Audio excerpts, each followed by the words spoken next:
Hi America. Just my probably 100th video I've done for Joe Robertson, but I'll just keep doing these. At the top of this video is a call to action. This call to action has changed into Let's Save Joe. His newest symptoms are possibly pneumonia, bronchitis. We have no idea what kind of treatment he's getting in the FCI Inglewood Federal Prison. And there's another story in the mainstream media here in Colorado about prisoner and inmate human being abuse. Okay, these families are doing lawsuits against the county jails here for one person. Thoughts and prayers out to that family, passed away from pneumonia, and all they had to do was give him antibiotics. And this other person has been caught on camera a few times hitting, punching, kicking, choking a human being in the custody of the jails. So two pretty big stories are all over the media about prison and jail abuse. So Joe Robertson's already been on the news once here, Fox 31. They did a great job with the narrative. And what we need to do is keep up the pressure on the elected officials that are enlisted in this video, because Joe has consented for them to help, or they've been referred to, bounce back and forth between Montana, Colorado, Montana, Colorado. Well, both elected officials, all three of them from both states, need to get involved for Joe Robertson. 77-year-old Navy vet in prison for ponds, water on his property, trumped up charges from the EPA. Joe thinks he's had 2 strokes. He's had heart problems, passing out, double vision, herniated disc. The medical issues go on, and he's not been to a hospital or a doctor. The newest development is a bad cold that possibly turned into pneumonia or bronchitis. So we need every single day, copy the text at the top of this video. We need 500 contacts to the Bureau of Prisons and these elected officials, phone calls, email forms, whatever you guys can do. Take 15 minutes a day until Joe is at a hospital. Let's save Joe, you guys. Joe stood for us when he served our country in the Navy. He stood again when he didn't want to set a precedence that other landowners could get railroaded and abused.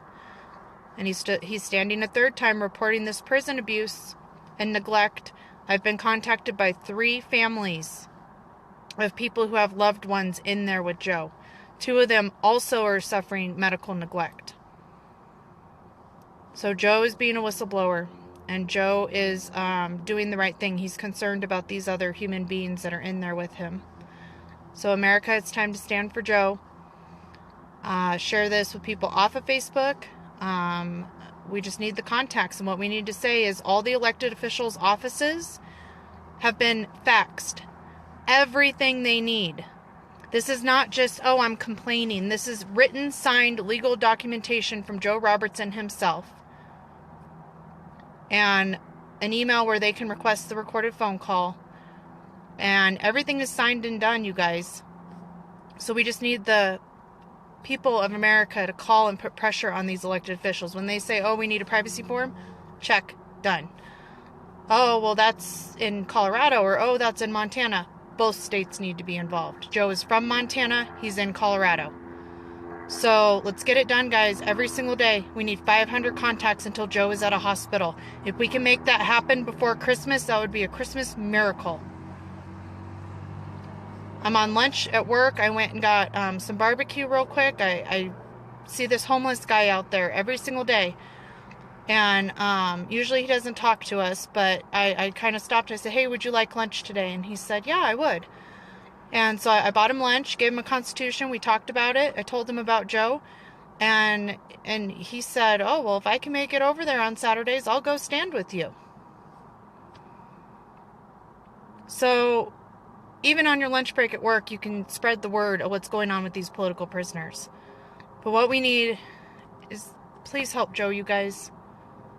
Let's have a Christmas miracle. Let's get him to a hospital. Everything in the background and behind the scenes is done. The elected officials have no excuse to say, oh, I'll pass it on. No. They've been called to uphold their oath. They have been called to do their job. They have been called to represent we the people of Colorado and Montana and every single state in the United States of America are not okay with a 77-year-old Navy vet being neglected and abused. Mainstream media here is covering two major stories on top of Joe's intro story about prison abuse. Timing is key. God is in control here. He has laid a path and a timeline for us. So the puzzle piece to this timeline is the 500 contacts a day, you guys. Please, I beg you. And also pray. And have faith. Joe will be at a hospital before Christmas. This has turned into trying to get help for Joe to having to get help for Joe. We need to save Joe Robertson. If that was your grandpa, what would you do? Take care, guys. God bless. I gotta go back to work.